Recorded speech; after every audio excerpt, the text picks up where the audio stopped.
joining us this evening. As promised, our host for this evening's session is Mr. Samuel Duodu, who is Assistant Commissioner at Ghana Revenue Authority, Kumasi.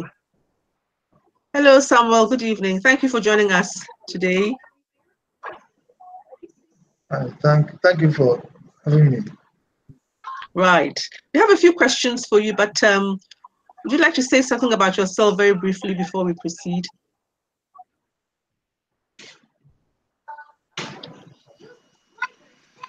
Oh,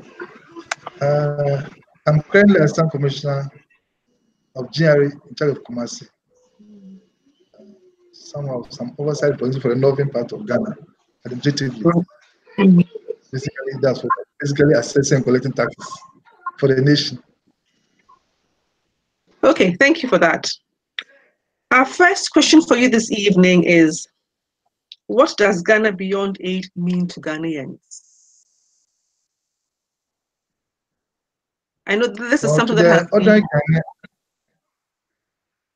Go on. To the ordinary Ghanaian, it means depending on ourselves and not on foreign aid to develop our country.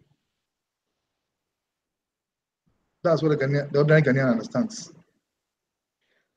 So is this something that you say that all ordinary Ghanaians have bought into, or is it something that just a few Ghanaians have bought into? That's those who are interested. That's what it means to them. Those who take interest in news and whatever goes around them. Basically, that's what it means to them. So that is the cliche of the government. They buy into it. So when the government says this, what does it mean by it? And what is the vision of Ghana Beyond Aid? What is the vision? We know what it means to Ghanaians. What is the vision? When the government says this, what is the vision? What is the government's vision of Ghana Beyond Aid? To the government, Ghana cannot be begging continually after 60 years of independence for foreign aid. I think it's basically like going to marry and still looking up to your parents to take care of your wife for you. It doesn't gel. So they want to turn things around. They want to turn the economy around by. And so the vision is to harness mainly our resources to advance into a high middle income country, like the Asian targets did some years back. So they want us to be self-sufficient in food production through the Planting for Food and Jobs program. They want to employ as many youth as possible through the One District, One Factory, increase rural development, and produce what we need. And then they also want to produce well-educated citizens through the free senior high school, so their energies can be unleashed for national development. And then they want to harness the rich natural mineral resource of the country for development. That's basically what the government have in mind. Okay, so to harness the human resources, the natural resources, all to advance the government's vision of Ghana Beyond Aid. Pardon? I didn't hear you. So the government's vision is to harness the natural resources and the human resources for development of the nation, so that we can turn our fortunes around. Okay. Now the third question is, borrowing in the millions of dollars, what is the return on investment in order to service these loans through various future governments? I think the government's intention is to utilize the loans, example, the Sino-Hydro loan for infrastructure development as a foundation or as a base for harnessing of the resources. Example, we have 960 million tons of bauxite in Nyinahini, Chebi, and Awoso in Ghana, which can process into aluminium, and this can take over 100 years to exploit. But counting by today's value, it's about 960 billion in the soil, waiting for development. I think if you're able to produce aluminium, we have some companies who want to come and set up in Ghana. Some car companies like Nissan, BMW, Sinotrack, and Renault. They want to come and establish Ghana and assemble. You want to bring assembly plants. I mean, and assemble cars and sell to Ghana. Basically, we can sell the aluminium to them because car bodies are made with aluminium. Or maybe a future plane manufacturing company can use that to set up a plane manufacturing company in Ghana here. Anticipated annual income from bauxite it's about $10 billion dollars per year. Okay. That's unprecedented money, and that will help in national development instead of going and borrowing. Okay. And we had, when oil was found in Ghana, we all thought that from the revenue coming from the oil, we'd be able to generate sufficient income so that we'd be able to invest in our own infrastructure without the need for accessing aid. However, that didn't happen. So how can we guarantee that we're going to be able to do this with bauxite? I think basically we haven't hit maximum peak production yet. Currently, Ghana is producing just over 200,000 barrels of oil a day, compared to Nigeria, which produces about 2 million, 2.5 billion a day. We are producing only 200,000. And even this year in the PEDA budget, we are expecting about 1.1 billion. So it's not too much in terms of income, not yet, we haven't reached it. We're in 2 years' time, we are expecting to double our production, because I think we had another farm this year, and we believe by 2 years time, we'll talk. But our anticipation is in 5 years' time, we're expecting to hit about 1 million barrels a day. That is where maybe a lot of income will come in. But what we have also in mind is gas production. Because once oil comes, it means gas flows. And the gas will be in trillions of cubic meters or MMBTUs, British thermal units. And we expect that to produce a lot of electricity to help in national development. I have a quick question to you can sell that in regards to the oil production. In terms of our current deal with companies such as Tullow Oil, if we are producing, for example, 100 barrels a day, for example, what are the terms and conditions? How much do we get in return after they've taken off their, what's the deal with Tullow Oil or any other companies that we're relating to, we're working with on this production, oil production? Basically, we have a 10% shareholding percentage. That's 10%. Our interest is only 10%. That GNPC has 10% shares in the consortium. And then we think of the carrying interest, and then corporate tax of 35%. That's basically what we are earning now. Okay, so the higher the volume, the more we earn from it. Yes, yes. Okay, so are we the ones supposed to help with the facilities to facilitate us producing more oil, or is it the other subsidiary companies that we're working with? It's between us, because now recently we allow them to bid for different blocks. We have 100 blocks, so, and we expect them to. A lot of companies are prospecting. We have even ExxonMobil, about the largest oil producer from the United States, also there, and we are expecting a big fine from them within the next 5 years. That will make the difference. Okay. So people have bought the blocks and they are prospecting, and we expect them to bring us so much oil in no time. Okay. And the next question is that we've been through a very heavy fiscal period since the beginning of this present government. In terms of businesses, is there a release in terms of money coming into the system for it to generate some sort of, income and to encourage businesses to expand? Money from? I mean, payments from the government. I didn't get you. Payments from the government to contractors, to other businesses that probably have been contracting to the government, for example. Yeah. They've budgeted to pay off about 900 million plus this year to contractors who are in arrears. The government is in arrears to tune that much, and they want to pay off all the contractors this year so that people can produce enough to turn the economy around. When the contractors are dried up, the economy does not turn, and it's almost, we haven't done much of roads, so road infrastructure. That is what they want to do now. From the Sino Hydro, pay off the contractors and then push in a lot of, so that we can do a lot of infrastructure for this year. Excellent. So we can open up business centers and across the country, so that people can movement of goods and services can go on, so that the country can tick again.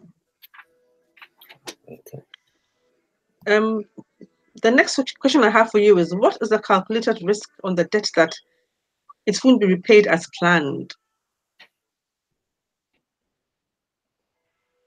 Any government that comes to power is obliged to pay whatever is owed. The government came to meet a debt burden of about 122 billion, and they are dutifully paying. The previous government did same 8 years earlier. So long as there's Ghana, whoever comes to power must pay. Repayment will definitely go on. But in the worst case scenario, the debt will be rescheduled, but not unpaid. Right.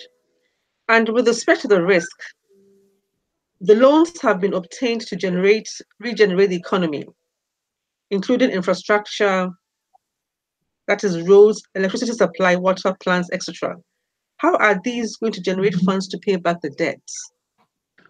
Infrastructure is mainly to income generating centers. For example, to the oil fields, to salt production centers, iron ore mines, manganese mines, bauxite mines, and agricultural farm bits. That's basically what we have in mind. The infrastructure will be linked to those places where money can be generated very fast to pay off for other developments to take place. We are also, for example, we are expecting trillions of gas if the other barrels of oil come along, and then we use it to generate a lot of electricity. Currently, in fact, we actually we have excess capacity in electricity because we produce more than what we need. So we have started selling off to Burkina, to Togo, Benin, and others, and we will link it to the West African power pool so that we can sell off electricity and obtain foreign exchange. That also helps in national development. So the next question is, what are the key industries that have been targeted to generate funds for the economy? That was more or less in your answer, but if you can repeat it for us. The key industries that have been targeted to generate funds for the economy. Apart from revenue from oil and gas, we also have aluminum production, as mentioned earlier, food production for export and for consumption. Because if we don't import, then we save foreign exchange for usage. We are thinking of increasing salt production from about 250,000 currently to about 3 million tons. That's our capacity to produce in Ghana. This can be used for our proposed petrochemical industries and for the aluminium refinery. Are we sorry to interrupt, the 250 to, is it 250,000 to 2 million tons? Yeah. Is it per annum, or monthly? No, or per annum. Okay. Per annum. Currently, Nigeria imports about 1.5 million tons from Brazil, far away Brazil. Oh. Something we can easily produce here, so they don't need to go that far. In fact, in West Africa, only Ghana and Senegal can produce salt on a maximum scale. In fact, Ghana is on top. Basically, because the number of the quantity of sunshine in a year in Ghana. The other countries, it rains a lot. If you know, the highest rainfall is in Liberia, Sierra Leone, those places. It rains so much. Soil doesn't like a lot of rain. Basically, after getting done, you need a lot of sunshine to make it work. And Ghana is on top of it. Basically, what we have to do is to increase production up to where we can have enough for our petrochemical industry and the aluminium industry, as well as sell the rest to Nigeria. Instead of going all the way to Brazil, they can buy from here. And that will generate a lot of foreign exchange for us. So salt is just one, sorry to interrupt. So salt is just one of the minerals or one of the items. That we have in what other items do we have that we can redevelop, or we need facilities, or we need investors to invest in? We have about 1.5 billion tons of iron ore in Sheni in the north, or Port Moresby and other places. Moresby is the western region. And you normally alloy this iron ore with manganese, which is also produced in Suta, also in the western region. See? And we can alloy this to produce steel. And this can be used for building, for bridges, for rail construction. So these are all income earning ventures, which if we can help Okay. us to grow the economy to high middle income country as we anticipate. See. And then we also think of cocoa. Cocoa, we produce about, currently this year we're anticipating 900,000 metric tons. Unfortunately, we can only process a third of it, about 300,000. The other 600,000 are exported as raw beans. And if you look at the market, if you add value to it, you can make about 10 times the value. So we are thinking of investors coming to set up factories to turn the cocoa into chocolates and add value to it. Okay. Cocoa, Malta, cocoa. So, can you elaborate on the sustainability of these projects? Because we've had these minerals forever, and we've had a lot of talk about these things before. What guarantees do we have that this is going to go ahead and is going to generate the kind of income that we want to take us to Ghana Beyond Aid? Well, what are you doing differently? What guarantees do we have? Cocoa will definitely be producing cocoa every year. So we are sure cocoa will still be generating the amount of income that it is to produce. The others, we are thinking of all the other industries that I've mentioned. If we start working on them, as we intend to start bauxite and aluminium development. Current Parliament has passed a law to set up the bauxite development corporation. It's a company, bauxite development company. Bauxite and aluminium development company. They passed a law, and very soon we'll start producing aluminium. And once that one comes in, we are thinking of the iron ore. If that one also come alongside, definitely these are industries that will be going on for years on end. We haven't yet harnessed them. That's why we are still. But when you start working on them, trust me, they'll be ongoing. Just a very brief question. We know that you are putting all these structures in place, but we also know that the problem we have as a country is that when there's a change in government, people's agendas change, and they tend to then maybe do other things, do things differently. Now, if you want to realize this vision of Ghana Beyond Aid, what are you going to do to ensure continuity of these projects? Interestingly, it's not the political class that moves. The technical men on the ground are still there. The ministries, the statistical service, what do you call it? Ministries, what do you call it? Production. The MDs. Yeah. Manufacturing. They all still be working. Yeah. See, and most of the time they draft the policies for the government to implement. So once it's about Ghana and the same people are in place, there won't be much change. We'll still continue. Everything that continues, we'll still keep on continuing. So why hasn't this been, started well yet? I think first is capital investment, and basically what was needed first was political stability. Before people even dream of coming, those who have the money who want to come and invest want to be sure they are stable. They see Africa as one country, but when they realize a few of the other countries are doing well, the people's mind comes on. So currently, Ghana, basically, I think we are living at getting political stability, because average almost about every 8 years we change a government completely. And we don't fight. We are what call it? We are peaceful. I mean, comparatively, we have a very nice political climate, and that is attracting people in now. That's why we even have all these car companies trying to have their West African office in Ghana. Nissan, Sinotrack, VW, Renault, and others. Everybody is moving to Ghana. Why? Because of the political climate and how business and the discipline, the macroeconomic sector. That's basically the outcome. So we expect investment to flow in to take off these industries, and that will help us. Okay. Now, worst case, should the debts not be repaid, what is the out strategy? Do we get more aid to refinance the debts? What do we do? If the debts are not repaid, or it's so difficult to repay them, what do we do?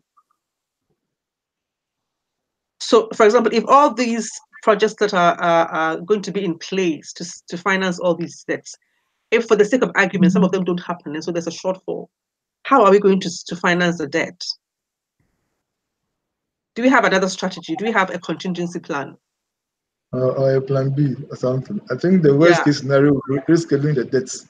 But I believe looking at current world trend, basically those are things that every country used to develop. You talk about oil, you talk about steel, you talk about aluminium. That's basically what every country used to develop. So if we are able to set all these ball rolling, trust me, there's no way we'll go backwards.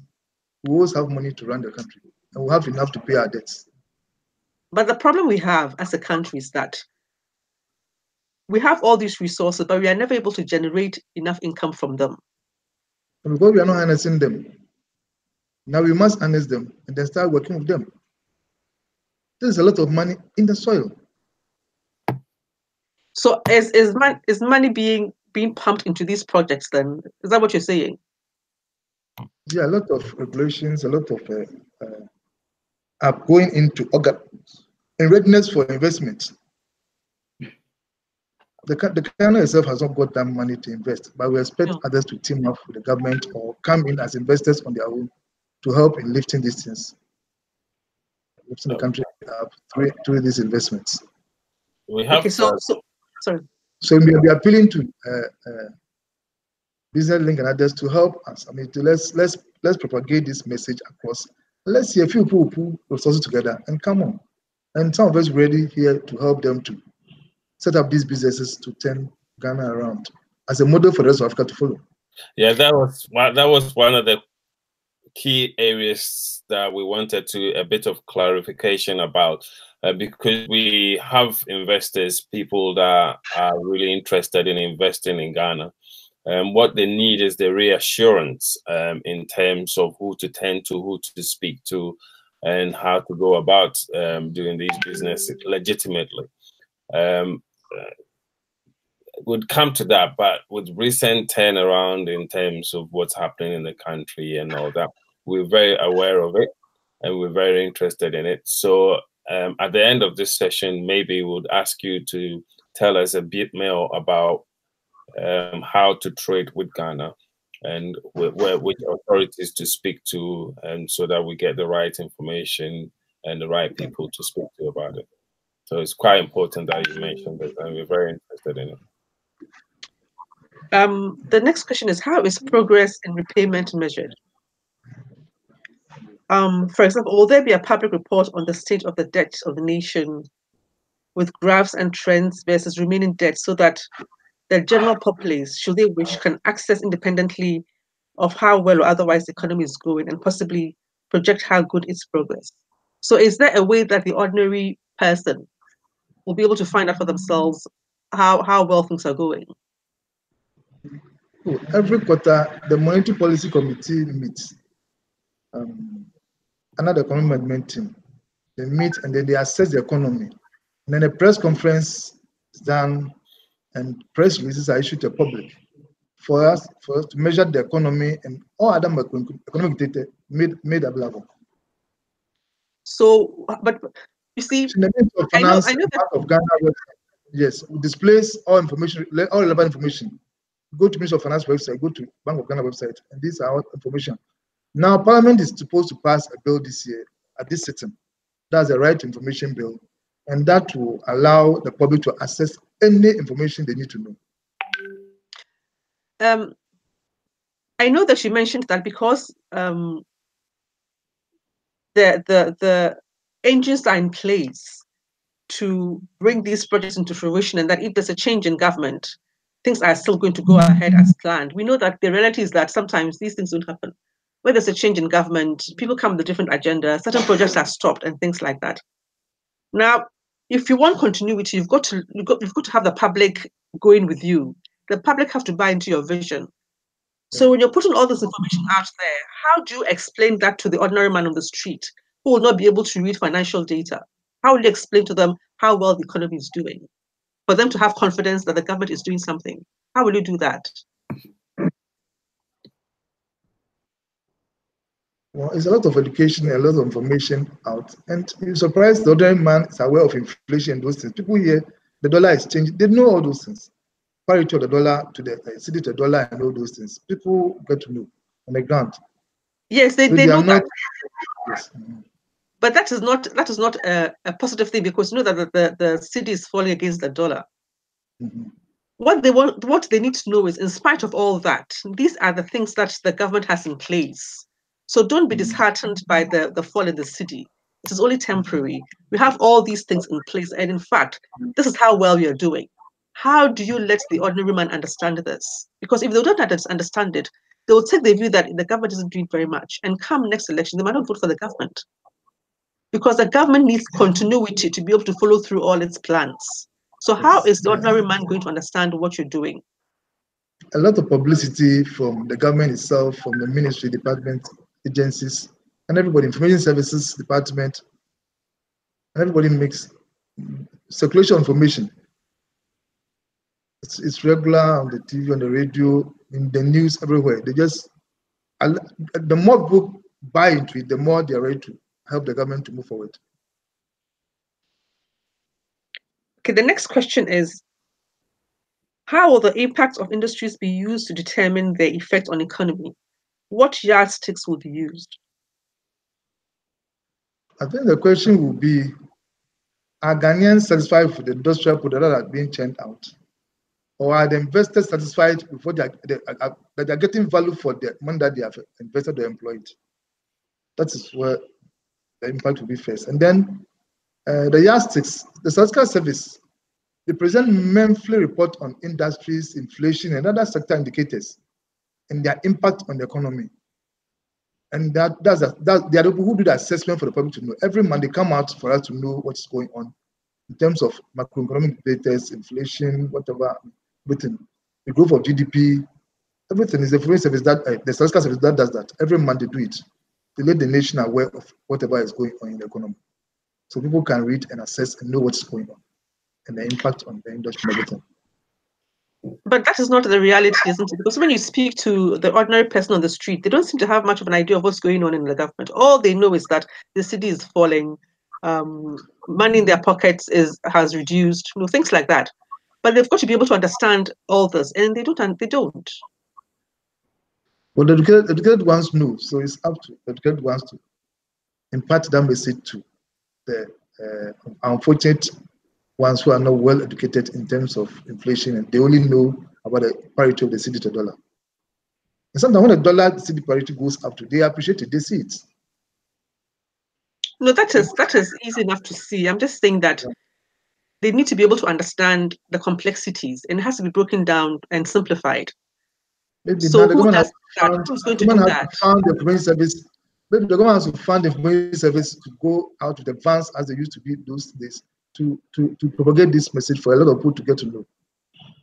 So publicity is paramount and is key. That's what we are not doing much. But I said, if you advertise and like nobody sees what you are doing, but once you're able to publicize enough for people to appreciate, they follow you, they go with you. Your spirit move with you as a government. Yes, publicize, but publicize not just by saying it, but publicize with evidence and facts. That was what people would want to see, to be able to persuade them that the government is doing something. The next question is, will there be a simple metric used to show the progress of Ghana beyond aid and the achievements? There's a cash management team which is made up of staff from the Ministry of Finance, the JRA, and the Contract. Now, the government is made up of executive, legislature, and judiciary. Executive runs the country, and the revenue wing is the Ghana Revenue Authority, and the expenditure wing is the Contract General, and the Ministry of Finance supervises the two. So they meet weekly, to assess the inflows and outflows of revenue in the country. So, and then once a while, press releases are issued to the public, so the people get to know what is going on as to whether we are achieving or we are not achieving, whatever. Okay. The next question is, what is the current status of Ghana's aid? What are the main areas or criteria that we are accepting aid? Well, we are still receiving bilateral and multilateral aid from donors. We haven't stopped the aid completely. The Ghana Beyond Aid doesn't mean we are stopping completely. We will move on alongside until it totals off. We are the main sectors are the social sector, the health, education, sanitation. That's where most aid is. come to? My interest, and I'm sure a lot of viewers and a lot of people have had the same views as well, has been the fact that we've been independent for over 60 years. Of course, in that period, with all these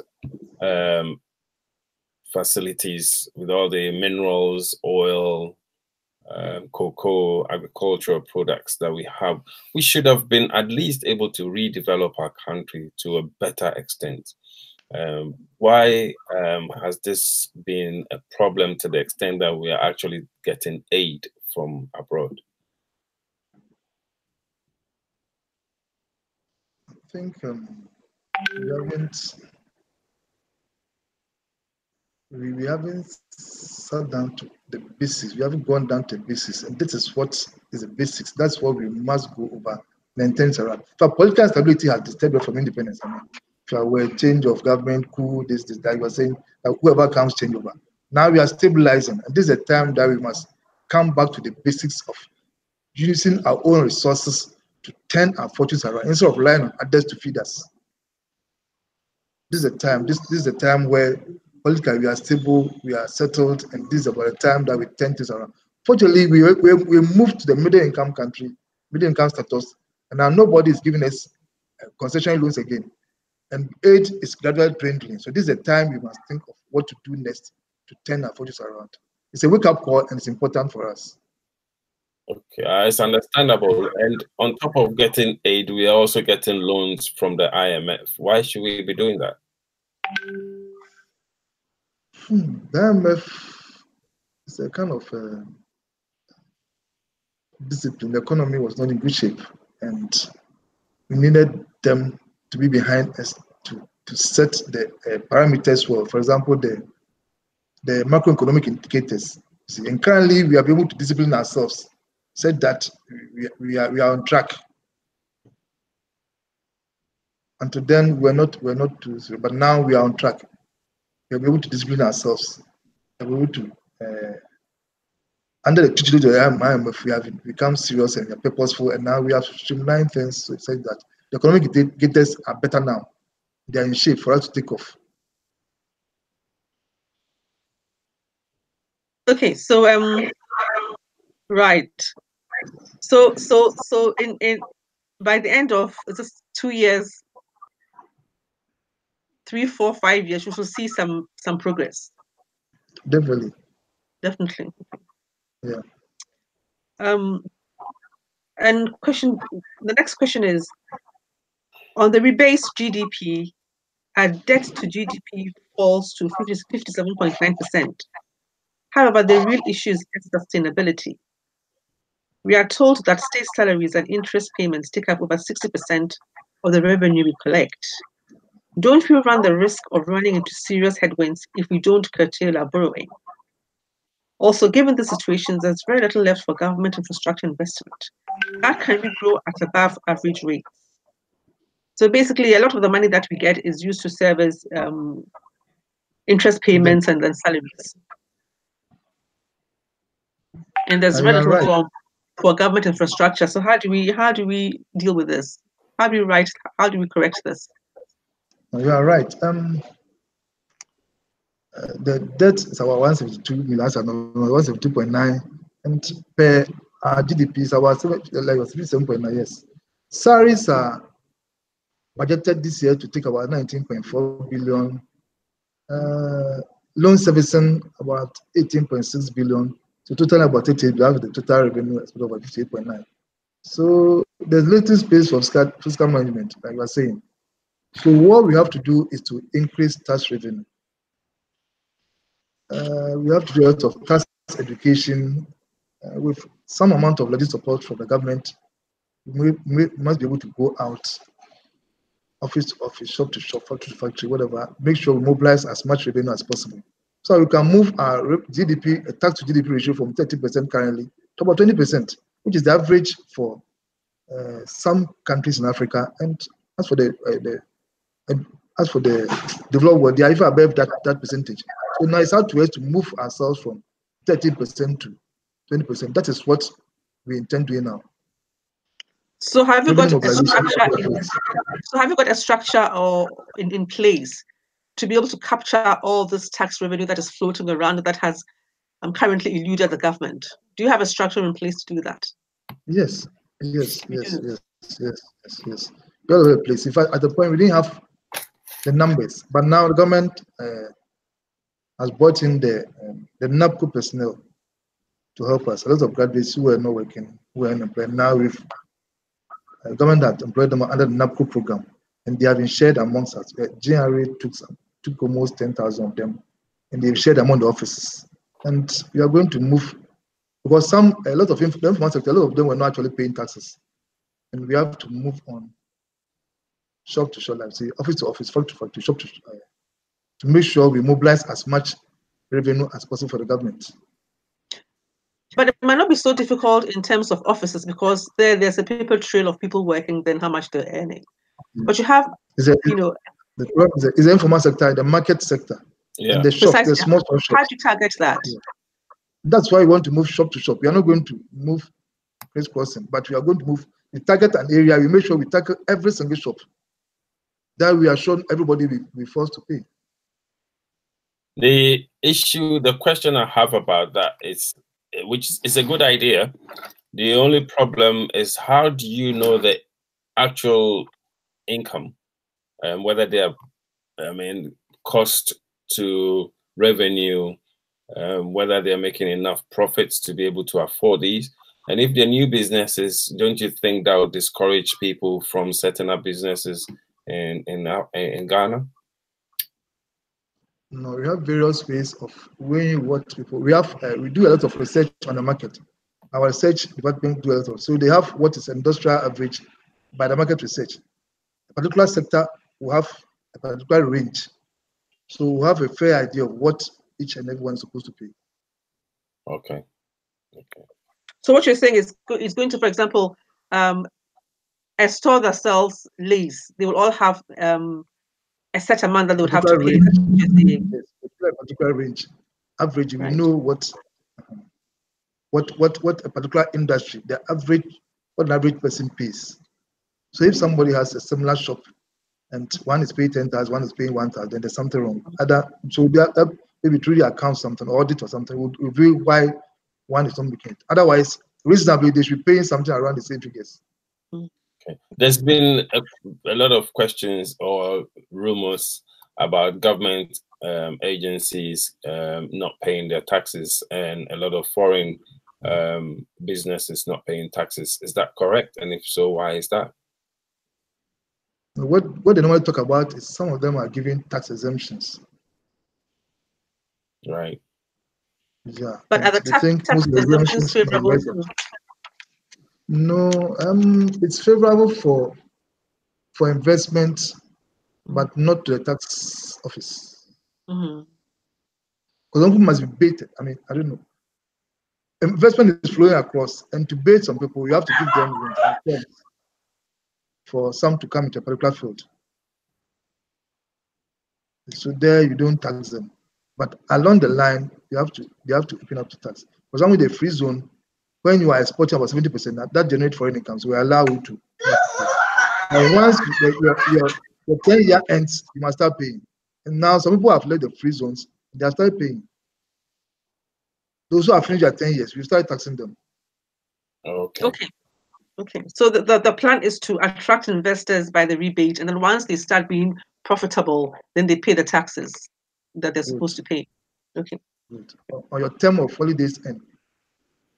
Your honeymoon period ends, and from there, you start facing the realities. Anyway, we'll go more into details for the tax on our next session, which is in 2 weeks' time. So so that gives us more time to talk about new taxes, new tax laws, rebates, and the advantages and disadvantages of paying taxes, and what the revenues will be used for. So we'll probably go into more details then. So for our viewers, we'll just touch base briefly on tax systems to allow us to get more information, especially for those that have businesses in Ghana or those that intend to start running businesses in Ghana to be able to be well equipped in terms of how it's going to happen and what they'll be more than likely to be facing, especially free zones as well and all that. So hopefully, yeah, we'll talk about it in a couple of weeks' time. So the next question is, what are some of the profitable business opportunities to start now in Ghana? Do you have any advice to give somebody who wants to invest in Ghana? Oh, I would say a lot of people are migrating to Ghana currently. If you go to the airport, you see a lot of foreigners coming daily.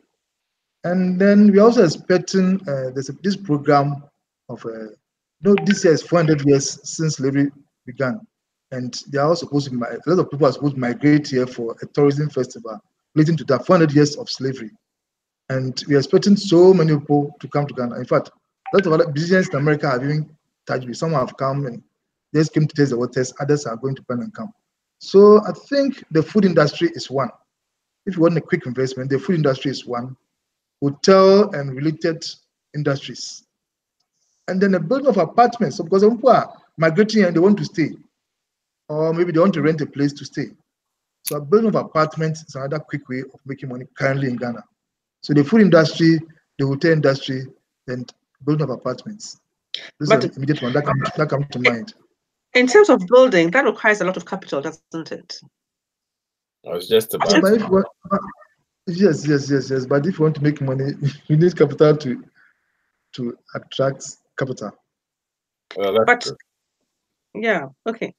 Any other opportunities? Because building food industries, possibly because you have lots of people coming to Ghana to celebrate the 400 years of slavery, but then you have a lot of them going back to wherever they came from. So how sustainable is that? And even in terms of the apartments, we have everywhere you turn in Ghana, there's the apartments going up. So how much money is there to be made in that? We still have a huge deficit in housing in Ghana. So it's not bad. They should come. They still come and invest in apartments. What about farming? For example, yes, farming is an equally good, but it's the same thing. The long gestation period, how many people are ready to wait? That's okay, that's good. But that is a very good place to make so much money. Because we import food. So if you can produce enough for us to buy, you are sure. And aside that, we export it. Currently, we are, because of this planting for the jobs, we are actually exporting food to neighboring countries. So which means that they also need food. So if you can come and set up agriculture in Ghana, you definitely export and make money. But how much is the government itself investing in agriculture? Since it's a prime area for investment. How much is the government itself investing in agriculture? How much assistance will you get if, for example, you said that you want to go and farm? Would you be able to get any assistance from the government, in terms of land acquisition and things like that? Yes. And in addition to that, they also give subsidized fertilizer and then extension officers to help you. And that's what's helping this planting for food and jobs. That is why there's bumper harvest in Ghana currently. The government itself is so much interested in agriculture because of its policy of planting for food and jobs. So it's pushing so much money into that sector and it's turning things around. So if I was coming to Ghana with a bit of money. Okay, and in terms of the property. What would be your advice to me? Hello? I didn't hear. If I was coming to Ghana with a bit of money, what would be your advice to me? If I wanted to come and invest in something, I didn't know what to do, what would be your advice to me? I think the food sector, basically, the hotel industry, and apartment building. That's why I suggest. Those three areas. Those are three places where you can quickly. The food can also include a break. The hotel and property industry. Can we specify, because I think in areas such as in Accra, I seem a lot very saturated with properties, empty properties. The last time I was there was just before Christmas, and there was loads of properties there that were basically unoccupied. On our website, on Business Links, a lot of people have been advertising their properties.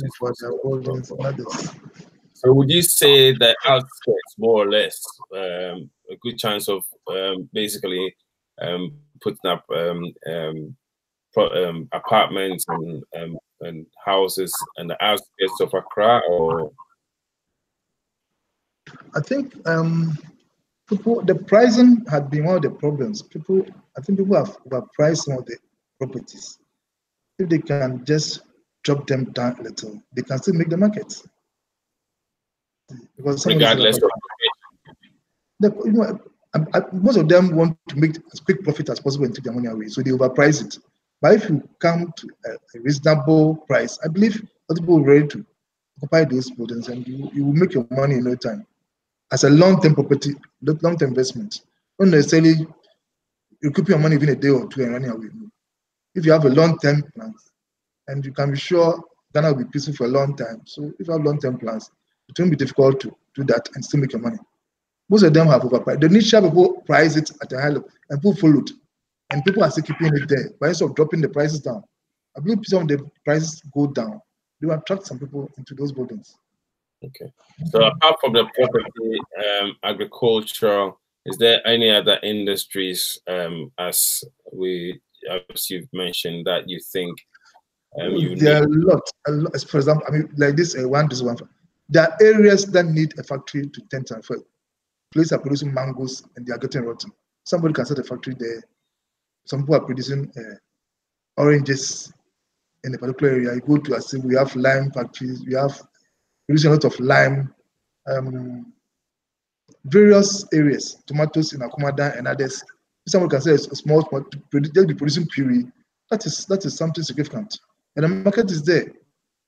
Is the market in Ghana or in Africa, or is it international? It's international. International. You can. So or even the cocoa industry. People just want the puree, the pasta. Just grind the cocoa and sell it. They are ready for that. So that the others will buy it and turn it into chocolate and other confectionaries. The market is there. So how do you make this accessible to people coming to invest? How do you make it easy for them to find these profitable areas to invest in? How do you make things easy for them? How do you facilitate all this? You have to contact the investment center. Basically, they are the first point of call. Then you can raise them. Then you can start with something. Okay, so the investment center. Investment center, Ghana Investment Center, that's the first point of call. Or investment promotion center. Yeah. Is there any relation with GIPC?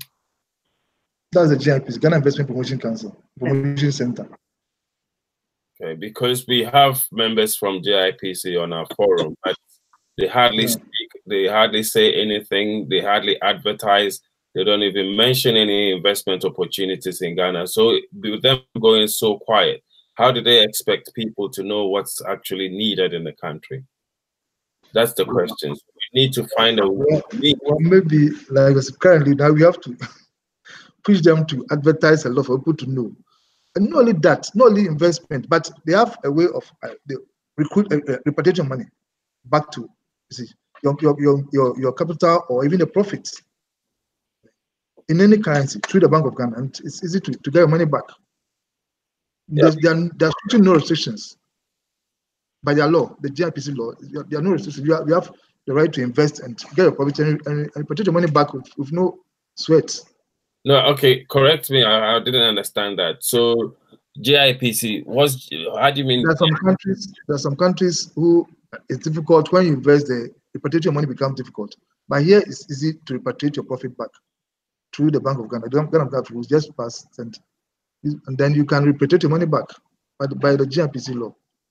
They will help you to invest, make the money, and you can take your profit back easily, right? So that you don't lose.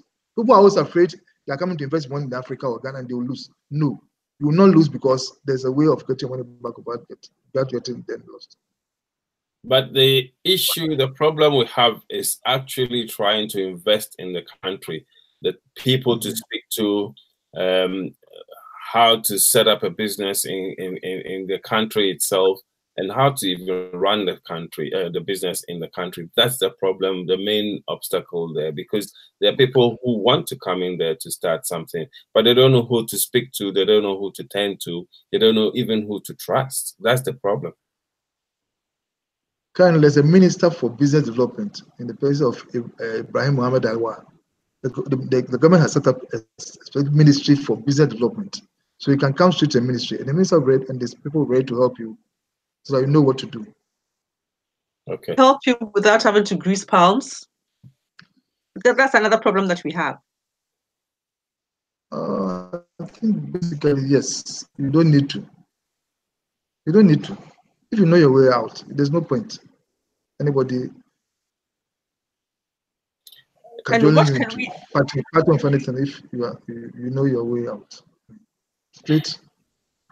And some of us are available, whatever. A lot of people are available in Ghana who are ready to help. Some of you want to invest. Okay. The next question from the panel, which is question 16, I think, was, what can Business Links Africa do to help bring prosperity in Ghana beyond aid?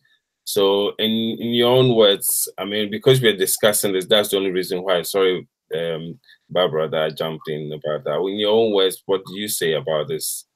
Which one? What do you say? So what can Business Links Africa do to help bring prosperity in Ghana beyond aid? How can we do, what can we do to help out? Well, Business Link, advertisement, for just like you are starting to interview some of us. We are here, you are out there, so you know what's going on here. You know, and others will hear, and you must also be able to convince investors who want to come to Africa and Ghana to develop. And in addition, some of us those who have the resources can put the resources together. And then there are people here who are ready to help you to manage, to get things done. There are people who actually love Ghana, they love Africa, they want to turn this around. They don't want us to be like this forever. Yeah. You're not thinking of even posterity. We must think of posterity. Yes, we must develop the nation for posterity. But even within our time, we'll be able to turn our countries around for posterity to come and enjoy. There are people who are ready to raise their life, who are ready to sacrifice and turn the nation around. And you need to advertise and pull those resources into Ghana, and you see the returns in no time. Next question. Yeah. Very bad.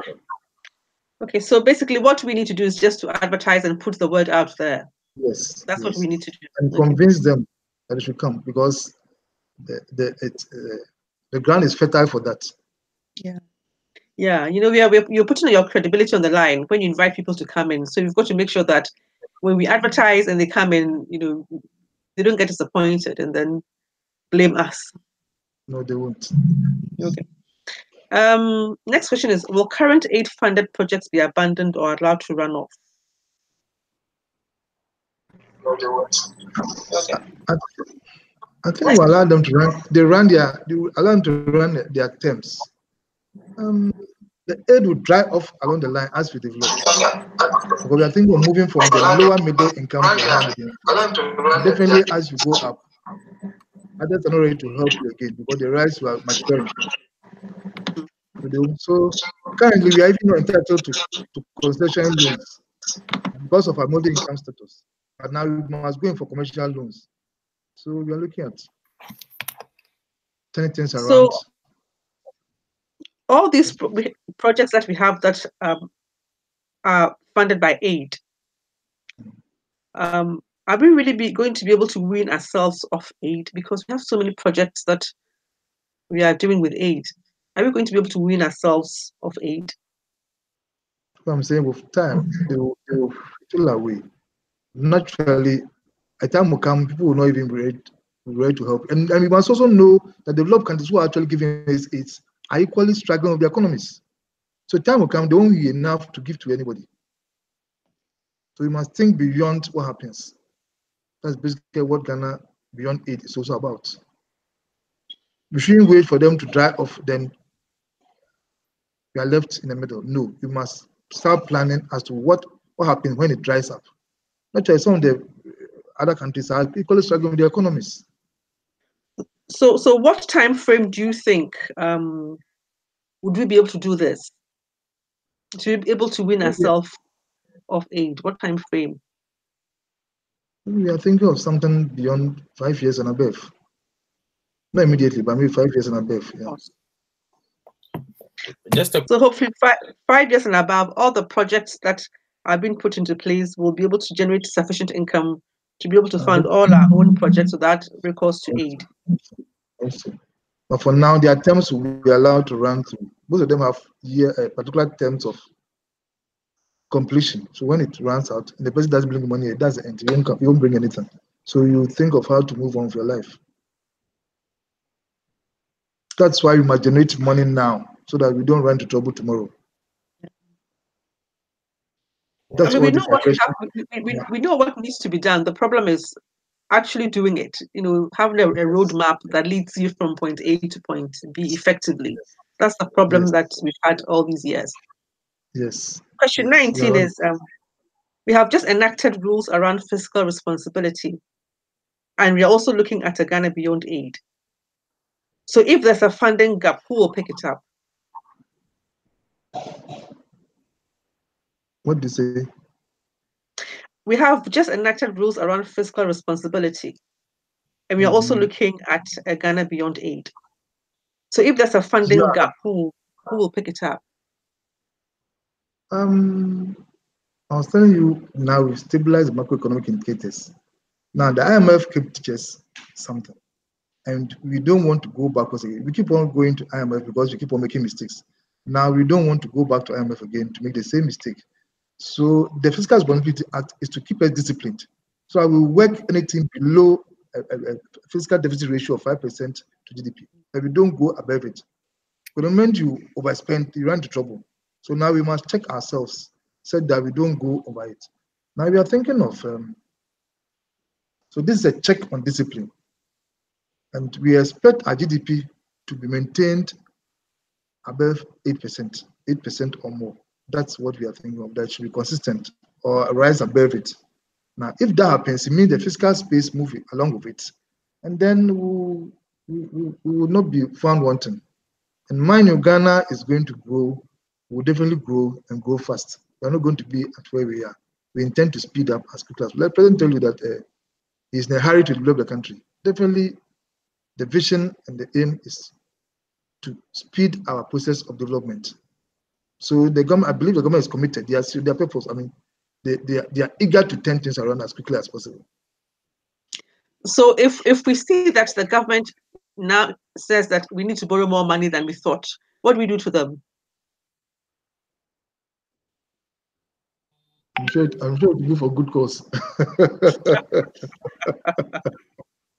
The fear is that we'll probably be dependent on borrowing from the Chinese. There's a lot of controversy over that as well. I think a lot of other countries have similar problems, Zambia and others. So we are being careful. It's good we have that in mind. So it will help us not to deviate from, follow the same course. There was this, when we're having oil, people are thinking of the Dutch disease, where we concentrate on the oil, let the other industries run. But if you look at Ghana currently, we are not depending only on oil. We are thinking of food for, we are thinking of so many things. Industrializing the whole country so that the countryside can be opened up for people to work. So we realize that we are not going to depend solely on the oil. So we are learning from other people's mistakes. The Zambians and others are having problems with the Chinese, and we don't want to go that way. So we definitely work around to make sure that we don't encounter the same problems. But we've already signed up a contract or borrowing contract, some sort of a deal with them about the bauxite. Can you tell us a little bit more about that? Yeah, they are supposed to give us a 2 billion loan for infrastructure, and we are trying to kill two birds with one stone. Okay. Our intention is to develop our bauxite industry. Now, fortunately, somebody is supposed to give us money for us to construct things. So we are using them to develop the bauxite industry. Now, bauxite is 5 steps. The first step is to take the raw bauxite with some red soil from the soil. That's the first step. Then you go to a refinery, you set up a refinery, you push the raw bauxite through the refinery, add some salts, and then come out with alumina. Then the third step is a smelter, like vacuum, where you take the alumina and it smelts at 600 degrees Celsius. So it needs a lot of power, a lot of electricity. Now, after that, you move to a fourth step, which is like a rolling mill like Aluex, where the aluminium ingots are sliced into sheets. The sheet that you see that you make cardboards and everything. Now, those original, we take raw bauxite for ours and export it. The original people who set up aluminium, they were only few because aluminium is capital intensive. So a lot of people did not enter that sector. So they make sure they don't keep all the 5 one countries so that nobody can nationalize them. So the original people like Arcan, Aqua, Reynolds Metals, and all others kept different branches in different countries. For example, they kept the smelter in Ghana, but maybe the refinery is in Jamaica. This thing is in Canada. Another one is in Australia. Said that no country can nationalize, so they don't lose their money. They were thinking of their capital. Now that's no more. The democracy has come in, and nobody fears its money being. So we must think the world one we don't have is the middle one. That's the refinery. We have the raw bauxite mines. We have a vacuum smelting plant. We have Aluex to the road, even though it's not too big, but we can expand it. Then, so now what we need is the refinery. So we are thinking of using this Chinese to set up the refinery. Then we can have all the 4. Then we can develop aluminium. And the aluminium it's a lot of money. We can pay off part to the Chinese. And the rest, we can use it for the other car companies who are coming in. And we still make money. So how are we going to negotiate who gets what? Yeah. How are we going to negotiate who gets what? No, those are on the drawing board. They are working out those things, and I believe you too. By the time they'll cross the bridge when they reach there. The issue, I mean, the question, well, let's rephrase this. Even if we cross that border when we get there, how do we calculate how much is being refined at any given time? So, for example, you said, okay, we'll give you 2 billion worth of bauxite. How much is it weighed in tons? And how do we know when that measure is sold on the world market per ton or something? I mean, there's a measure on the world market for the price. So if there's a measure to that, how do you know if they've not exceeded what they're supposed to have or not? Oh, definitely, there's a way of measuring. The tanker people are there, they'll know how to do it. Yeah, because that's where we have to look at. If we take it for granted, they don't cheat us. I know. Yeah, the thing is that they have the technology. They are going to install the technology on our grounds. We don't know how they're going to install it. We don't know what the tweaks that they've put onto the system, even the metric system. Instead of it to weigh, for example, 1 kilo or 10 kilos, it might say 1 kilo. How do you know? You see, that's the area that we're a bit concerned about. So if it was for us to, if it was just for them to build it, and then once they build it, they hand it over to us to supply, to run it and supply, that you can then manage how much is going through. But if it's for them to build it and run it, then there's a good chance that we'll be. Yeah, they'll run into trouble. Yeah, I know. I think the government is thinking through all that, and definitely at the appropriate time, they know what to do. And also, a lot of the time we hear that when the Chinese come in to install or start doing business with us in Africa or Ghana, for example, they bring in all their staff. They don't employ the Ghanaian. They don't employ locally. Is that true? Basically, that's why we have all this local content law, so that we regulate. You can't keep all your stuff. You need Ghanaians, a particular percentage of Ghanaians. And is that happening? That's what we have in mind.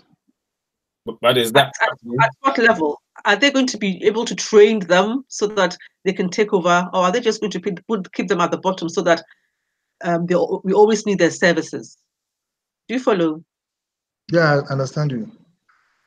I think basically once we know what to do, we train ourselves and we have enough men to man whatever, we know what to do at the great time. You see, I think most of the time over the years, I mean, having these conversations and discussions, it comes to mind for us to realize that our negotiation skills It's weak somehow. Sometimes.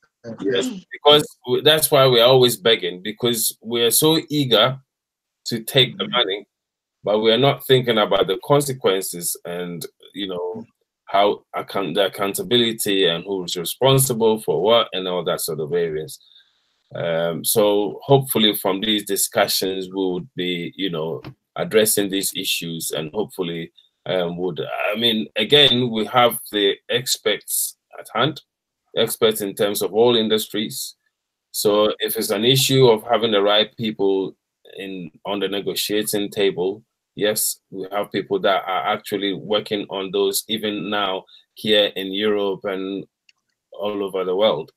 And we can quickly get them on board to help out, make sure that we are basically covering all areas that there might be a loophole for somebody to be able to negotiate or maneuver around it. So hopefully you also bear that in mind when you're negotiating any of these deals, because these are deals that we are all personally interested, because it will help the country to develop quicker. It will give us a very stable ground to be able to start. Now that we have the government that is so eager, passionate to redevelop the country, it's a tool more or less for us to be able to also stand on and say, yes, we're going to follow up and make sure this works out. So there are people that even are excited and can volunteer freely. I think somewhere last week or two, there was a discussion in terms of document management, which was being handed to the Chinese to build up a system for us, for example. Are you aware of that? Do you know anything about that? Which one? About document management of the country? Oh, record management. Records management, that's right. So an issue for example, that sort of issue, well, is outside. I know. Only reason being because these are areas that makes us realize that, hey, we have a problem here. And but basically, that's what I was coming to. That's where business link comes handy. You have all these big experts all over the country, brilliant Ghanaians across the world, everywhere, every sector Ghanaians are. So now we are appealing to you. Some of you must volunteer and come back. If you can come as normal Ghanaian, or you can even come as an expatriate, people should be ready to pay people so that they can be comfortable.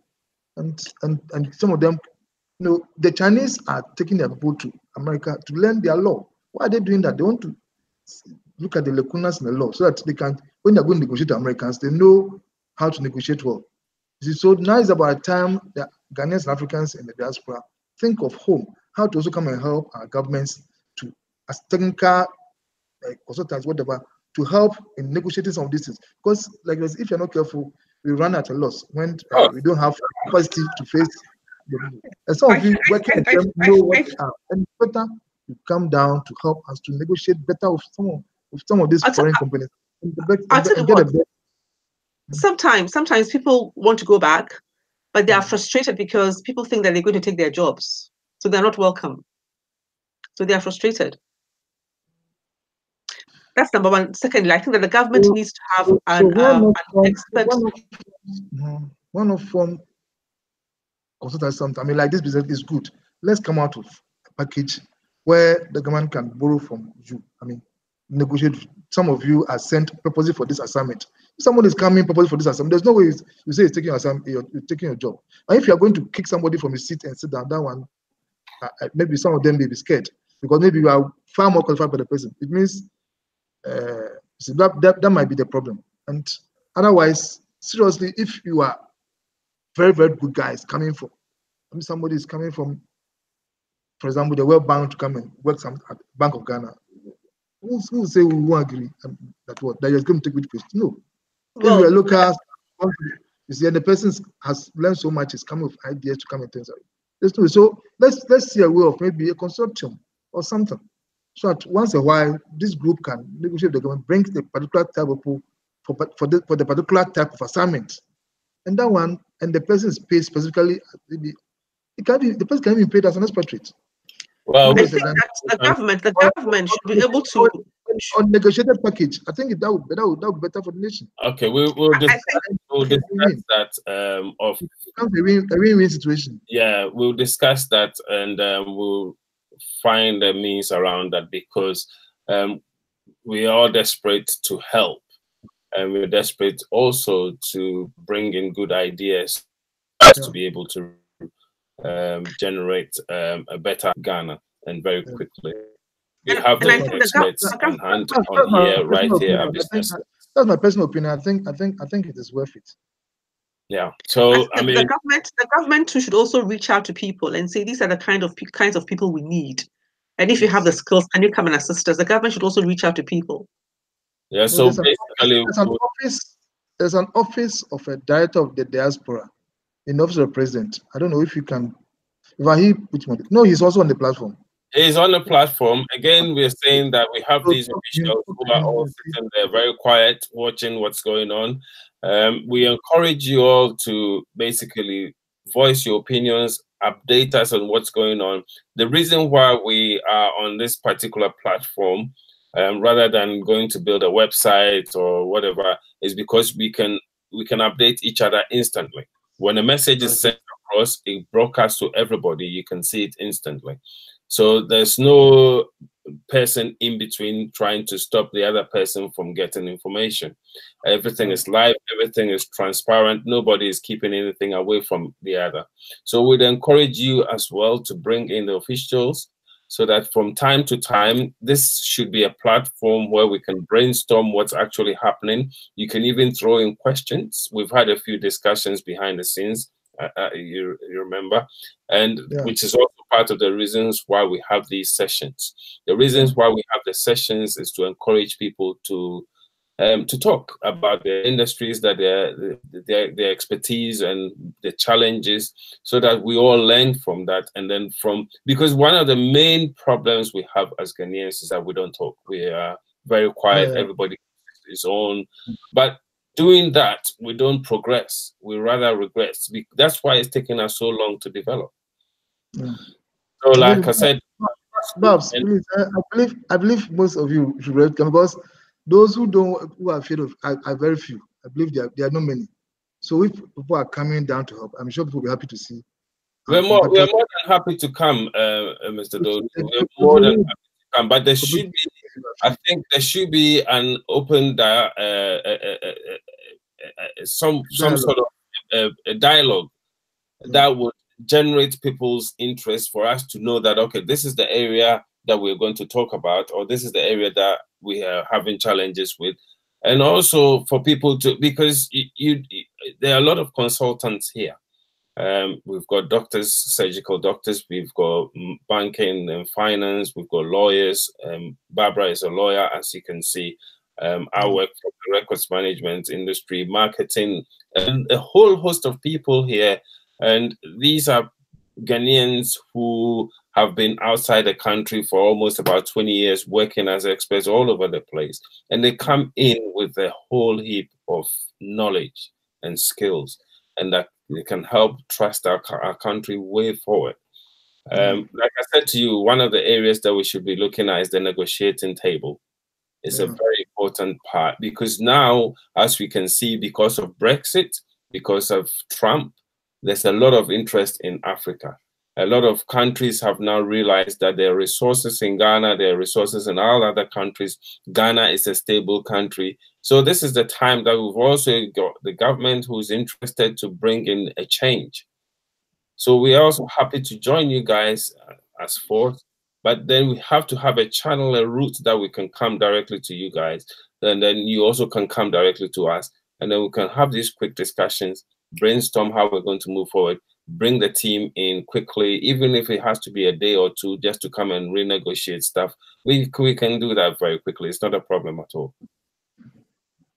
Okay. So the next question is, what are the timelines for this Ghana Beyond Aid agenda? Do we have a timeline for it? I think we've talked about it. I mean, you said 5. Is it still about 5 years? That's the minimum that I see. Minimum. Yes, that's the minimum that I see. Okay. One of the questions that we had, in regards to what happened with the Americans sending what do you call it, sanctions on our detainees, on Ghanaians abroad. Because of this issue, has created a huge controversy over the weekend. What are we going to do about it, and how can we reciprocate more or less what the events that took place? I think. So that started from last year, early last year, and has gone through this year. 2 years, 2017, 2018. Now we are now in 2019. I think we can't take belligerent positions. I believe the Americans are only prodding us that we should come, sit down, and let's negotiate. I don't think their aim is to punish us per se. I think they just want to prompt it. They think we are just delaying and wasting time or something. So they just want us to sit down and negotiate. It's basically diplomacy. We don't have the serious financial or political clout to fight them. So why are we delaying? Why do you think we are delaying? Why do you think we want our people to be? I think they were also talking about to protect us. They were also talking about the method they are using, chaining people and funny things. And I think they think their agreements, their international agreements that bind countries as to how to treat people in your country. So they want them to agree to go by specific agreement. Yes, the international agreements to that foreign at the foreign affairs level. So they want the Americans to treat our fellow Ghanaians if they are Ghanaians. Some of them they don't believe they are Ghanaians. Some people have those days. People used to have Ghanaian passports. I mean, some Nigerians, some other countries pick Ghanaian passports in their own. Ghana had a name, so people were using our passports out, and they are not too sure all of them are Ghanaians. So maybe the screening process, legal process, whatever. They think things should be systematic. It's like we should not rush everything through. So I believe our people should negotiate. They should think of negotiating. Sit down, do diplomacy. I mean, there should be a way out of this one. So now the impact basically on our ministers and their families and possibly businesses as well, which is what they've just mentioned openly in the newspapers, and also we read some in our local newspapers, which is why we all know about this now. It's obviously going to have an impact because it looks like basically they've rolled out or changed their laws and brought this in place. What do you think about it? Americans have a way of pushing through what they want.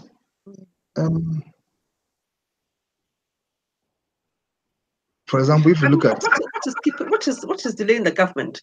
If it's a matter of we don't think that all these people are Ghanaians, we want to establish that the only people being deported to Ghana are Ghanaians. So why don't they just do the screening process quickly and then determine who is Ghanaian and who isn't? And they'll be able to support that with facts and then present it to the American embassy or the Americans. And then they can then lift these sanctions and then we can get along with business. What's delaying the government? That's what I'm telling you, that Americans' way of prodding is that come and let's sit down and talk. I believe so. They wanted diplomatic judge over this and get out of it. But why did it have to take these sanctions? That's the intention of forcing to do it. But why does it have to take these to? Why do we have to be forced to do it?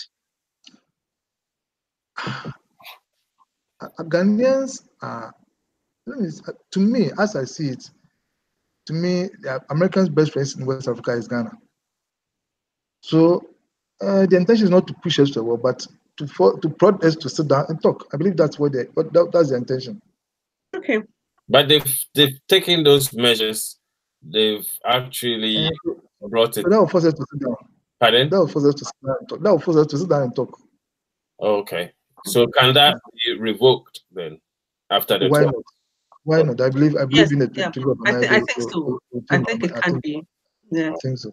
Okay. Yeah. Hopefully that would happen.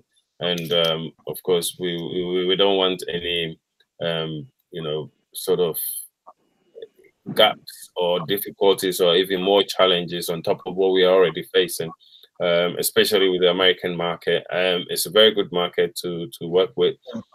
So we need to have a very good, rapport with them. In terms of last year, we heard about this Americans coming to help out with our security services. How far have they got to with that? I basically have no idea because, in my opinion, Americans have been working on for the past 20 years. Okay. They were here for this WACRI, West Africa Crisis Response Initiative, when they were working on the Cote d'Ivoire problems, General Gay, and I mean, they were here.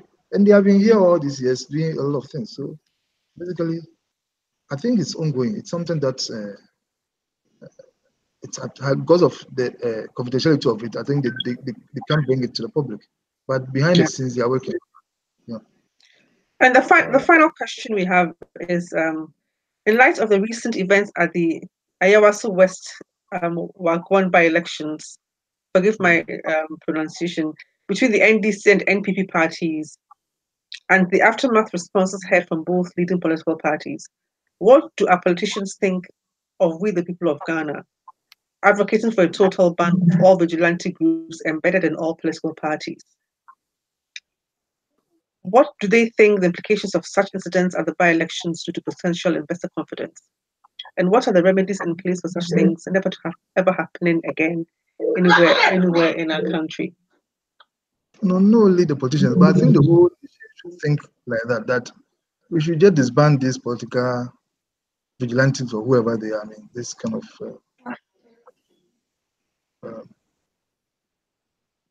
but who are they? I mean, have NPP got their own vigilantes and NDC got their own vigilantes?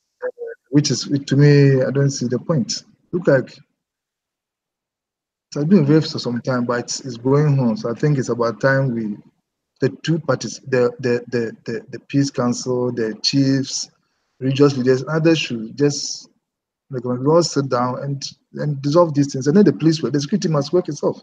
I mean, that police, we have sometimes during election we add up. If the police are not in now, that might be the problem. But we have sometimes SEFs backing them, prison office, immigration. So in the election, we use all these people. So either we increase the police numbers so that they can do their work and then empower them, give them necessary accoutrements and let them work. And to get all these private kind of security people out of the system. And after election, just to go and vote and go away. What is this people coming to step? It doesn't, I don't know. Personally, I don't see it as something that should be, it's not good for us and it should not continue into the future. Yeah. It's about time because of this Ayawaso issue, we should sit up and find a way of. I don't believe in taking sides. I don't believe. I don't belong to me. I'm a thinker. I'm certainly not a politician. But I think basically the top people, the chiefs, religious leaders, all the big men, should sit up and let's see how these things are dissolved so that we can have peaceful elections once and for all.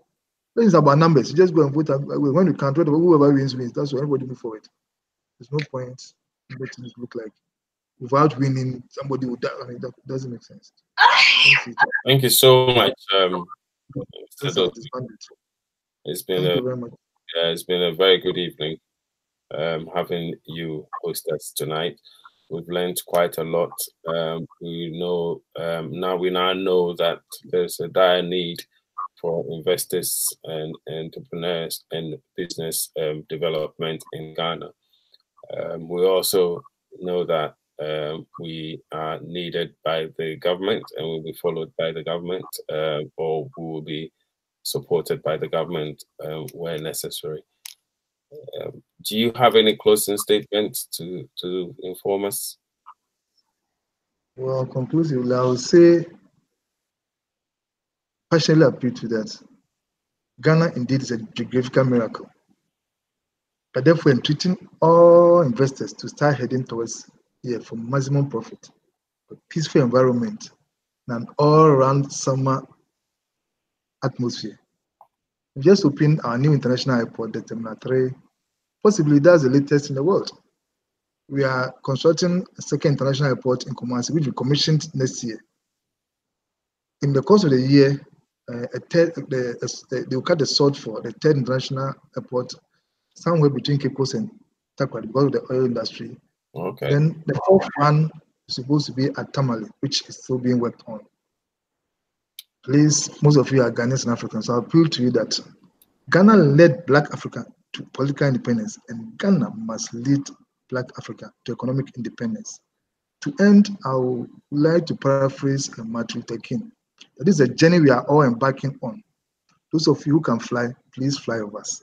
If you can't fly, please drive. If you can't drive, please run. If you can't run, please walk. If you can't walk, please crawl. Use every form of mobility to follow us to deliver Ghana as a great country and possibly Africa as a great continent. Thank you very much and good night. One of the main last question that I have, one of the main problems or fears that we have is with the health system. What are we doing about the health system? It's improving drastically that you can imagine. Some time back it was that bad, but now a lot of hospitals are being put up. So it's improving.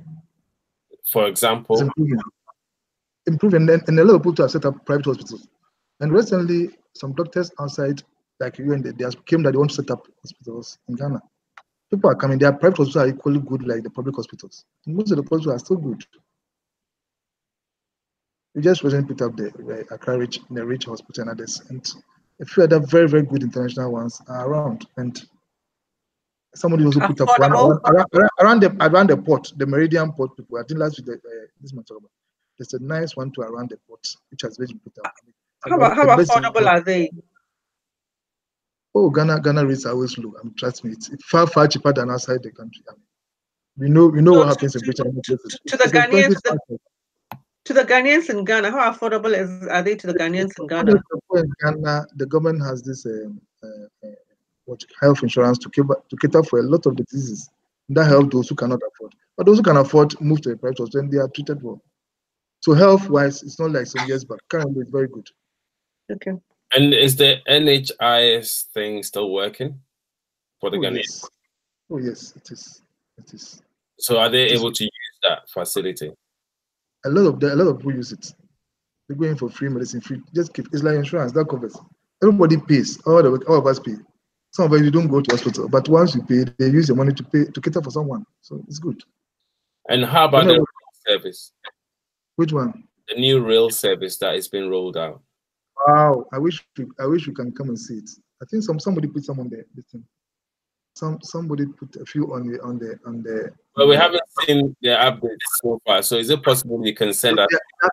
No, they are on trial period now, and I'm sure very soon. You see the rail service working all over the place in Ghana. Did you say they are on trial? Yes, currently they're on trial. Trial because they just started. So now they are shelling people at no cost. Just really? To exactly. Well, because the rail sector has died for a long time, several years. And so you need to test the people to get excited about it. Then after that, they start paying. So where is the track running from Now, Sawam to Accra to Tema, and then they also constructed Tema to Akusumo one, which can take goods to the there's Akusumo port, which so that they can carry goods across the Volta River up to the north. They are constructing a new one between Tema and Akusumo. So now at least between Sawam and Tema currently, and then between the Takoradi and Trukadu to Takwa has also been completed. So there's not a direct one from Accra to, for example, Kumasi or Tamale. That's what they are deliberating on, and the consultants are on the ground to start work on them. I'm sure in a few years you see the rail lines all the way even up to Burkina Faso, no Ghana. We are thinking of a Accra-Paga railway line. Excellent. And partly through the Volta region as well. So they're on the drawing board, and the minister, everybody is working on it, and I believe very soon they'll come to fruition. And is it with Ghana is on the course to pick up, and that's why I want you to come down and come and help. Is it with the Chinese or partly Chinese and partly other countries? It's only one country. There are a lot of countries that are involved. It's a consortium of different countries playing different roles. They are not in the same line. Well, the ones that have been consulted do not involve Chinese. But I won't be surprised one day we get the Chinese involved somewhere in the line. Okay. Thank you very much for this, for your time this evening once again. We really appreciate your time in coming in, your patience in explaining everything, all the questions that we've actually had in mind. To our viewers, we had a few questions which hadn't been answered yet, and the reason being because the questions came in last minute. Some of them we asked during the session as well. So hopefully, if you want more details about that, you can always have a look on our links to the where you get more information in terms of written information. We'll send some presentations there as well for you to have a look at. This is a good opportunity to be a member of Business Links Africa, because this is where the link between ourselves and the government and the experts is create some sort of business, you can have some sort of business opportunity in case you want to set one up in Ghana. Thank you so much, Commissioner, for your time this evening. Barbara, do you have anything to say to conclude us? No, I don't. All I can say is that I wish you all the very best of luck. We are all looking up to you and hoping that you succeed in what you're doing. Yeah, thank you very much. Thank you for your company. Thank you to you. Thank you, Barbara. Have a good night. Have a good night as well. Yeah. Yeah. And now you are doing a good job. We are doing a good job. I hope you go. And I believe we will rope in a lot of Ghanaians and turn things around in no time. We must see that in our lifetime before we go, before we leave it. Of course. Excellent. Thank you very much. So we look forward to our next session, which is in 2 weeks' time from today. The session will be about taxation, and that's your area of expertise, I believe, Mr. Duodu. So hopefully that's where we'll get a bit more information about the tax system in Ghana. We'll be talking again about the free zones, tax facilities.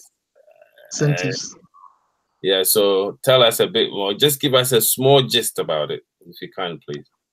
2 weeks time. 2 weeks time.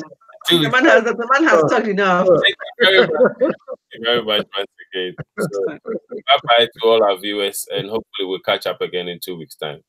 Okay, Bye.